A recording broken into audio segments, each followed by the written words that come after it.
You could spend hours ripping weeds out of your lawn, but they'll all grow back if you don't get the root. And these two popular stand-up weeders are supposed to do just that. But which one gets more root more often? We're about to find out by way of an old-fashioned root measuring contest. And then we'll take a look at the secret ingredient to make potent DIY herbicide. This old Grampa's weeder is actually my grandpa's old weeder. It's wood and metal, but it requires manual ejection. And this is my Fiskars Deluxe Weeder. It's mostly plastic, but it has one feature that Grampa's doesn't. He doesn't care. He swears his old weeder will beat my Fiskars. We'll see about that.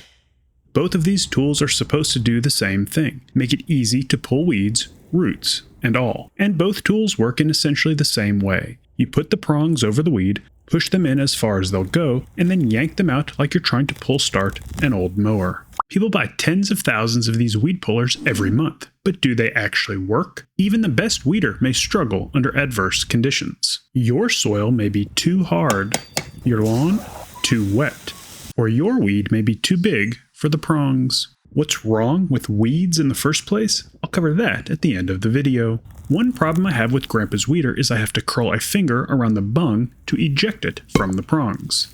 My Fiskars solves that problem with a pump-action weed ejector. Very nice. I tested the heck out of that feature and it worked great, so A+ on that design innovation. But what about their actual performance? Can my modern Fiskars compete with Grampa's old weeder when it comes to actual root removal? There was only one way to find out. Collect dozens of dandelions and conduct a root autopsy in my workshop. So I went across the street to some undeveloped land completely infested with dandelions, and I filled up 2 5-gallon buckets worth, one from each weeder. I let the weeds dry out for a few days to make exposing the roots easier and, once cleaned, conducted our root measuring contest. Remember, the more root removed, the less likely the weed is to grow back. While we measure roots, let's look at a couple bad but funny reviews. An idiot tool for idiot people. You bought the tool, buddy. Not what it's cracked out to be. There's no release to get the stupid weed out of the thing. I think cracked up to be may be the term you're looking for. But I think that's Grampa's favorite part. He actually likes curling his old gnarled finger around the bung and getting his hands dirty. Mainly though, he just doesn't like plastic tools. He says he learned his lesson a long time ago. They break. As for my Fiskars, I suppose time will tell.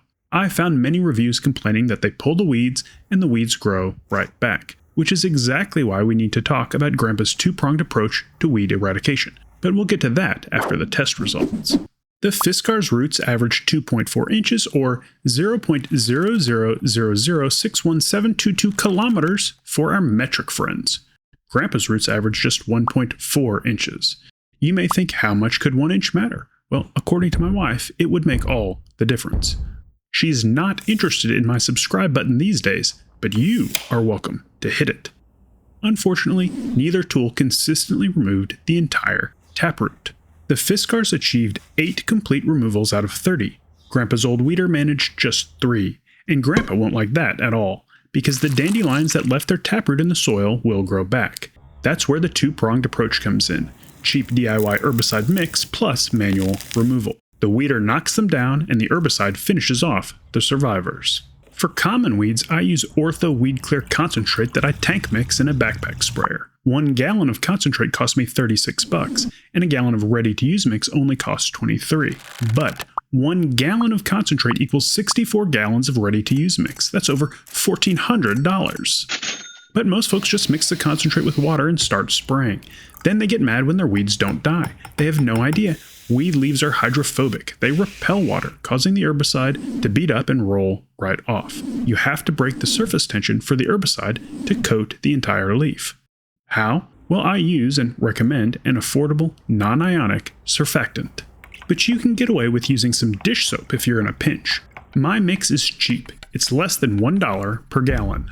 The good news is that the two-pronged approach keeps my success rate extremely high. The bad news is Grampa got his ass kicked. I'll always have a soft spot in my heart for his old weeder, but in my opinion, the Fiskars is worth every penny. So why don't you cheer him up with a like and a comment while I put this weeder to good use. Weeders may be labor intensive, but they're also extremely pet friendly. And finally, if you're wondering what's so bad about weeds in the first place, well, isn't it obvious? They're not grass.